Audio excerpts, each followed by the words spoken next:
We will be designing an investigation that tests the impact of cryptic coloration on survival, all while taking into account the components for reproduction in subsequent annual generations. The experiment is designed to test whether natural selection occurs over multiple generations.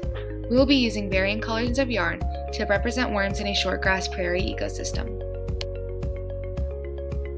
Be sure to have the following supplies at hand: a ruler, scissors, cardboard, 5 Ziploc bags, 3 cryptic colors, and 2 contrast colors. We will be using dark green, light green, and black for the cryptic phenotype, and red and orange for the contrast phenotype. The first step in the design process is to map out an island on campus that has an area of 200 meters squared. We measured a 10 by 20 meter rectangle in an area across from the tennis courts. We will need to come up with reproductive rates to determine the amount of yarn we need to cut. Our design calls for a reproductive rate of 1.1 for cryptic colors and 1.3 for contrast.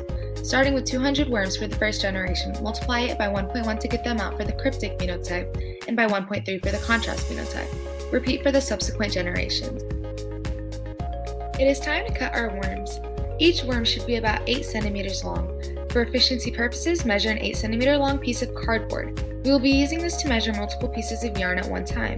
Wrap the yarn around the cardboard without overlapping it until it spans from edge to edge. Now carefully cut the yarns as shown in the demonstration. Repeat until you have reached the desired amount of worms. Do this. After all the worms have been cut, be sure to count the worms and place each color into its designated Ziploc bag to use in week 2 to carry out the design. Be sure you have a sufficient amount of volunteers to act as feeding birds and nest birds. We recommend planning for 10 feeding and 10 nesting birds. Communicate with other groups to accommodate for this. A clear plan of the investigation should be formulated now. This is an example of the final product. For each cryptic phenotype, you should have 242 pieces of yarn, generating a total of 1,936 centimeter amount of yarn necessary. The contrast phenotype needs 2,704 centimeters of yarn, giving us a total of 338 pieces. A crucial element to our design was the consideration of our reproductive rate as a result of predatory stress in the ecosystem. In order to minimize the amount of yarn needed, we chose a multiplier of 1.1 and 1.3. The contrast phenotype has a higher rate due to its rapidly decreasing population when compared to its counterpart. In order to compensate, the contrast phenotypes began to reproduce faster. The design may have flaws, such as an imprecise cutting of the yarn or cardboard producing variation in the worms.